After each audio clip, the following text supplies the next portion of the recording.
Ang buhay ni Diddy sa loob ng malaimpyernong kulungan. Isipin mo to, nasa iyo na ang lahat.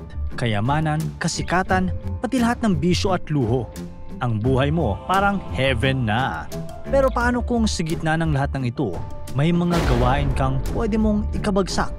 Mula sa rurok ng tagumpay, bigla kang babagsak sa pinakamadilim na parte ng buhay, ang kulungan. Yan ang nangyari kay P. Diddy. Mula sa pagiging icon ng kasikatan, ngayon, nililimitahan na ng bakal ang kanyang mundo. Ano nga ba ang buhay niya ngayon sa loob ng malupit na kulungan? Tara, pag-usapan natin yan. Ladies and gentlemen, presenting the famous Sean Combs, aka Puff Daddy, P. Diddy, Diddy, Love, Sean Combs. Marahil kilala niyo siya.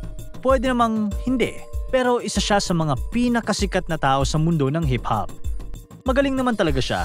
Siya lang naman ang nagpauso ng mga kantang I'll Be Missing You, Can't Nobody Hold Me Down at Mo Money Mo Problems. Isang lalaking naging matagumpay sa lahat ng ginawa niya, mula sa paggawa ng music hanggang sa pagnenegosyo ng Ciroc Vodka. Itong dating batang lumaki sa Harlem at Mount Vernon, New York, ay naging isa sa pinakamayamang tao sa entertainment industry. Gumawa siya ng malaking pangalan sa music, fashion at business. Si Diddy, kilala sa kanyang marangyang pamumuhay. Madalas makita sa mga mamahaling kotse at private jets. Bukod sa kanyang music career, siya rin ang may-ari ng Bad Boy Entertainment, Sean John Clothing Line at may malaking parte sa Ciroc Vodka. Isang powerhouse noong 90s, pinangunahan niya ang mundo ng rap. Nagtatag ng Bad Boy Records at nakapag-ipon ng yaman na halos $1 billion. Noon, si Diddy ay nakatira sa mga mansyon na parang palasyo. May mga spa, sinehan at private pools. Kilala rin siya sa kanyang mga white parties, mga event na exclusive para sa mga VIP na karaniwang mga sikat mula Hollywood. Fun, pero puno ng kontrobersya ang mga party na ito. Iskandaloso kasi dahil maraming nangyayari sa loob nito katulad ng mga R18 activities, paggamit ng mga ipinagbabawal na gamot at kung ano-ano pa ang malalang klase ng party.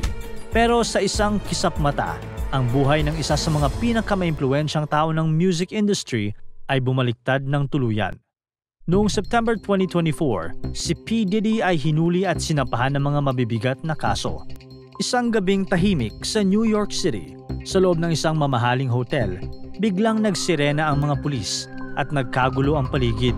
Si Diddy, na dating naglalakad sa red carpet at pinapalakpakan ng mga tao, ay dinakip na ng mga otoridad. Siya ay nahaharap sa patong-patong na kaso tulad ng sex trafficking, racketeering at paggawa ng mga iligal na negosyo. Ang kanyang impluwensya ay umano'y ginamit niya upang magpatakbo ng isang criminal organization. Ginamit umano ni Diddy ang kanyang mga negosyo at koneksyon upang abusuhin at kontrolin ang mga babae at mga taong nasa paligid niya. Matapos ang kanyang pagkakahuli, hindi na sa mga mamahaling hotels at mansyon sa Miami Beach siya naninirahan, kundi sa loob ng Metropolitan Detention Center o MDC sa Brooklyn. Ang MDC ay kilalang may malala at laganap na karahasan, madalas na may lockdown at limitado ang access sa mga pangunahing pangangailangan. Ang dating marangyang buhay ni Diddy mula sa mga private jets at mga party, ngayon ay napalitan ng malamig na rehas at mga nakakatakot na kasama sa kulungan. Hindi kasi ito isang ordinaryong bilangguan. Kung tutuusin, tinawag itong impyerno sa lupa ng mga dati nang nakakulong dito. Hindi na malayo mula sa kamatayan ng mga preso rito. Isa itong masikip, madilim at mapanganib na lugar kung saan nabubuhay ang mga tao sa takot at kawalan ng dignidad. Sa loob ng mga malamig at makikitid na pasilyo ng MDC Brooklyn, tinitiis ni Diddy ang mga pader na nabubulok at kinakalawang na. Ang selda niya ngayon ay mas maliit pa kaysa sa dati niyang walk-in closet. May sukat lamang ito na 6 by 8 feet. Mayroon siyang manipis na kutsyon na halos wala ng lambot. Wala na rin dito ang mga malalambot na unan o makakapal na kumot na nagpapakomportable sa kanya tuwing gabi. Ngayon, bakal na kama at malamig na sahig na lang ang pahingahan niya. At sa isang sulok, naroon ang isang maliit na lababo at inidoro na madalas ay barado o sira ang flush. Kaya madalas, mabaho doon at tambak ng dumi. Tuwing alas 5 ng umaga, Hindi na ang tunog ng alarm clock sa isang magandang hotel ang gumigising kay Diddy, kundi ang ingay ng mga gwardya na kumakatok sa mga rehas at sumisigaw ng "Count time!" sa Special Housing Unit o SHU kung saan siya nakakulong, parang hindi na gumagalaw ang oras. Ang dating energetic na buhay ni Diddy ay naging isang mundo kung saan ang bawat araw ay tila mas mahaba at mas mahirap.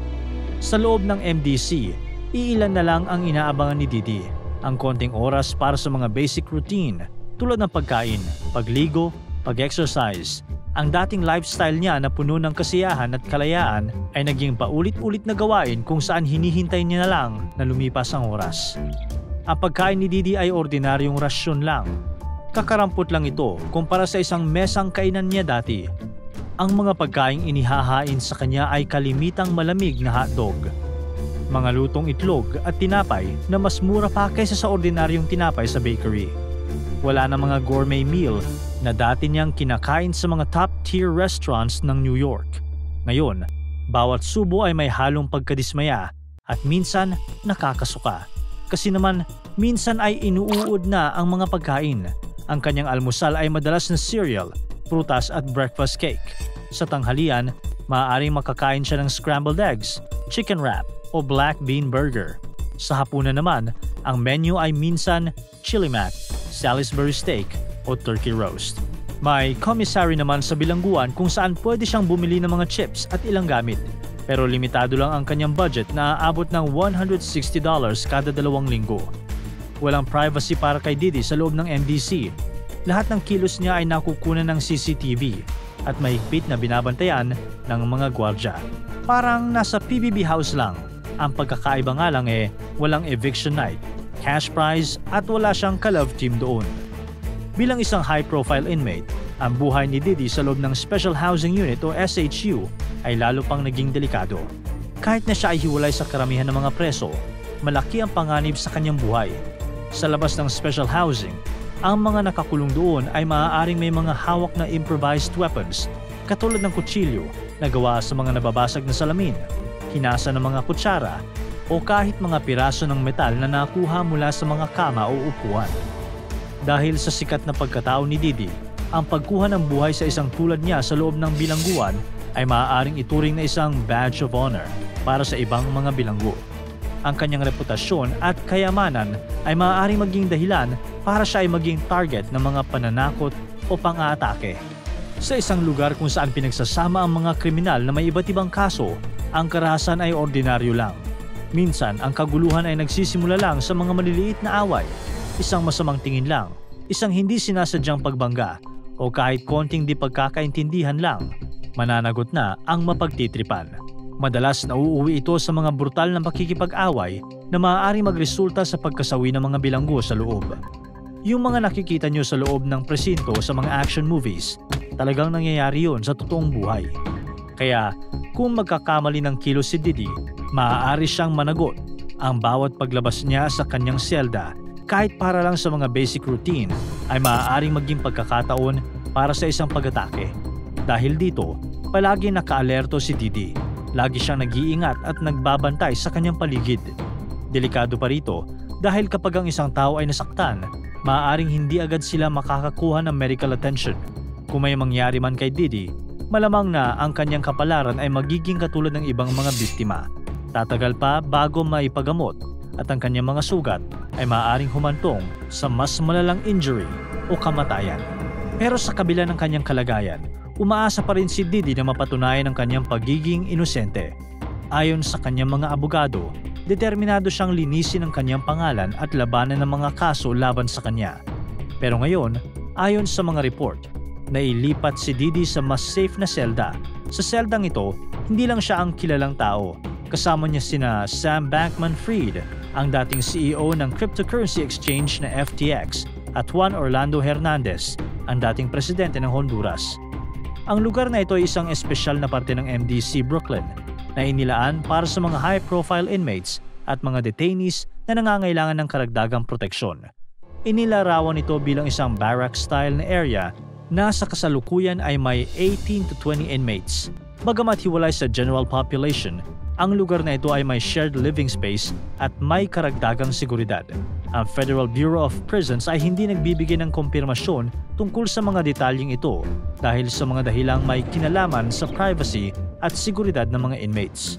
Kayo, ano sa tingin nyo? Deserve ba ni Diddy ang buhay na dinaranas niya ngayon? O isa ba kayo sa mga naniniwalang hindi siya dapat nakakulong?